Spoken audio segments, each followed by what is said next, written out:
ರಾಷ್ಟ್ರೀಯ ಸ್ವಯಂ ಸೇವಕ ಸಂಘ 100 ವರ್ಷ ಬಹಳಷ್ಟು ದೊಡ್ಡ ಇತಿಹಾಸ ನಿರ್ಮಾಣ ಮಾಡಿದೆ.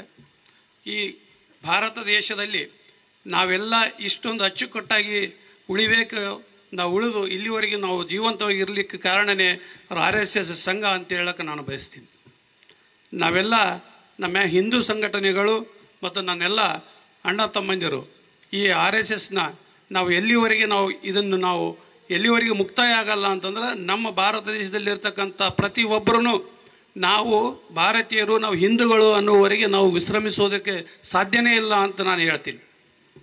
ನಾವೆಲ್ಲ ನಮ್ಮ ಸ್ವಯಂ ಸೇವಕ ಸಂಘದವರು ಮತ್ತು ನನ್ನೆಲ್ಲ ಅಣ್ಣ ತಮ್ಮಂದಿರು ಹಾಗೂ ಯುವಕರಲ್ಲಿ ಒಂದು ವಿನಂತಿ ಏನಂತಂದರೆ, ನಾವೆಲ್ಲರೂ ಪ್ರತಿ ದಿವಸ ಶಾಖೆಗಳಲ್ಲಿ ನಾವು ಹೋಗಿ ಆ ಶಾಖೆಯನ್ನು ನಾವು ಪಾಠವನ್ನಾಗಿ ತೆಗೆದುಕೊಂಡು ನಾವೆಲ್ಲರೂ RSSನ ನಾವು ನಮ್ಮ ದೇಹ ಅದು ನಮ್ಮ ಉಸಿರು ಅಂತ ಹೇಳಿಕೆ ನಾವು ಅನುಭವಿಸ್ಬೇಕಾಗ್ತದೆ.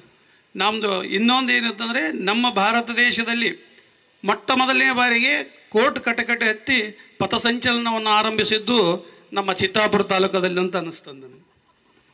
ಇದೊಂದು ಭಾಳ ನನಗೆ ಹೇಳಕ್ಕೆ ಹೆಮ್ಮೆನ ಅನ್ನಿಸ್ತದೆ. ಯಾಕಂದರೆ ನಮ್ಮ ಚಿತ್ತಾಪುರ ನಮ್ಮ ಭಾರತ ದೇಶದಲ್ಲಿ ಭಾಳಷ್ಟು ಜನರಿಗೆ ಗೊತ್ತಿರಲಿಲ್ಲ. ಇದನ್ನು ಯಾರು ಚಿತ್ತಾಪುರ ತಾಲೂಕದಲ್ಲಿ ಇದನ್ನು ಯಾರು ನಮಗೆ ಇದೊಂದು ಕೊಡುಗೆಯಾಗಿ ಕೊಟ್ಟಿದ್ದಾರೆ ಅವರಿಗೆಲ್ಲರಿಗೆ ನಾನು ಧನ್ಯವಾದಗಳನ್ನು ತಿಳಿಸ್ತೀನಿ.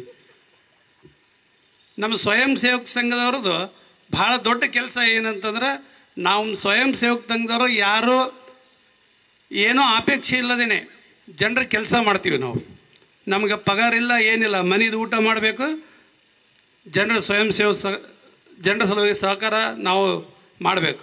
ಬಟ್ ಇಲ್ಲಿ ನಮ್ಮ ಸ್ವಯಂ ಸೇವಕ ಸಂಘದವರು ಬಹಳಷ್ಟು ಜನರಿಗೆ ಏನಾಗ್ತದೋ ಗೊತ್ತಿಲ್ಲ. ನಮ್ಮ ಸ್ವಯಂ ಸೇವಕ ಸಂಘ ಕಂಡ್ರೆ ಏನೋ ಅಂತೇಳಿ ಭಾಳ ಅವರಿಗೆ ನೋವಾಗ್ತದೆ. ಯಾಕೆ ಆಗ್ತದೋ ಏನೋ ನನಗರೆ ಏನು ಗೊತ್ತಾಗಿಲ್ಲ. ಅದರ ಸಲುವಾಗಿ ನಮ್ಮ ಸ್ವಯಂ ಸೇವಕ ಸಂಘದವರು ಯಾವುದೇ ಕಾರಣಕ್ಕೂ ನಾವು ಇದೇ ರೀತಿ ಇರಬೇಕು. ನಾವು ಯಾವುದೇ ಕಾರಣಕ್ಕೂ ಯಾರಿಗೂ ಜಗ್ಗಬಾರ್ದು, ಬಗ್ಗಬಾರ್ದು. ನಮ್ಮ ದೇಹ ಒಂದೇ, ನಾವು ಭಾರತ ದೇಶದ ಮಕ್ಕಳು ಎಲ್ಲರೂ ಒಂದಾಗಿರಬೇಕು.